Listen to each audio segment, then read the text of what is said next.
अस्सलामुअलैकुम।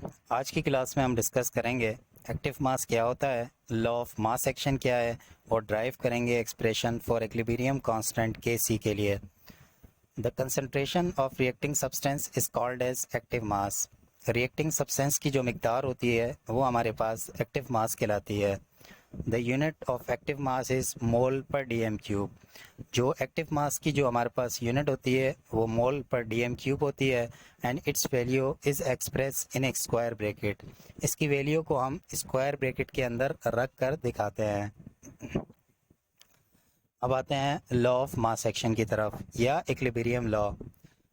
The rate of forward reaction is directly proportional to the active mass of reactants and the rate of backward reaction is directly proportional to the active mass of product. Forward reaction की जो speed होती है वो depend करती है reactants के ऊपर, उसकी कंसंट्रेशन पे, और जो बैकवर्ड रिएक्शन होती है उसकी जो स्पीड होती है वो डिपेंड करती है एक्टिव मास ऑफ प्रोडक्ट पर।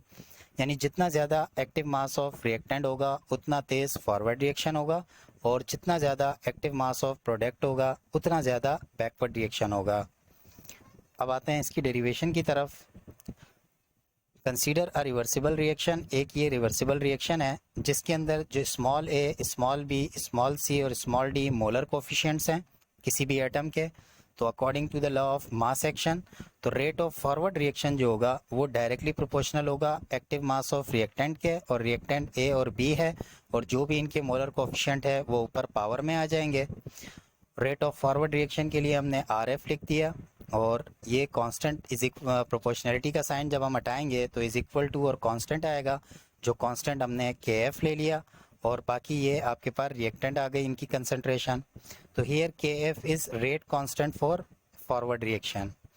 इसी तरह सिमिलरली हम बैकवर्ड रिएक्शन के लिए आते हैं तो बैकवर्ड रिएक्शन की जो रेट होगी वो डायरेक्टली प्रोपोर्शनल होगी कंसंट्रेशन या एक्टिव मास ऑफ प्रोडक्ट के, और प्रोपोर्शनैलिटी का साइन हटाएंगे तो इज इक्वल टू और कांस्टेंट आएगा। यानी रेट ऑफ बैकवर्ड रिएक्शन के लिए आर बी आ गया इज इक्वल टू कांस्टेंट इसका के बी होगा और ये एक्टिव मास ऑफ प्रोडक्ट आ गया।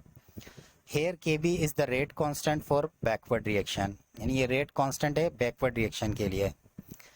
अब जैसा कि हम जानते हैं इक्विलिब्रियम स्टेट के ऊपर रेट ऑफ फॉरवर्ड रिएक्शन बराबर हो जाती है रेट ऑफ बैकवर्ड रिएक्शन के।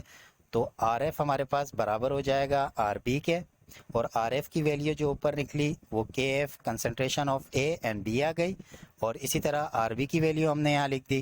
कांस्टेंट के बी को इधर डिवाइड में ले आए और कंसनट्रेशन रिएक्टेंट की इधर डिवाइड में ले आएंगे तो ये कुछ इस तरह आ जाएगा। अब के एफ ओवर के बी जो कि दोनों कांस्टेंट है इसकी जगह हमने एक न्यू कांस्टेंट इंट्रोड्यूस किया के सी, और इज इक्वल टू और प्रोडक्ट की कंसंट्रेशन और रिएक्टेंट की concentration. So here K C is called as equilibrium constant, और इसको हम इस तरह भी लिख सकते हैं कि के सी, और ये ऊपर वाला हमारे पास एक्टिव मास प्रोडक्ट का है और नीचे वाला एक्टिव मास रिएक्टेंट का है। So K C is the ratio between active mass of product and reactant. This is called equilibrium constant expression. तो उम्मीद है कि आपको लॉ ऑफ मास एक्शन समझ में आ गया होगा। अस्सलामु अलैकुम।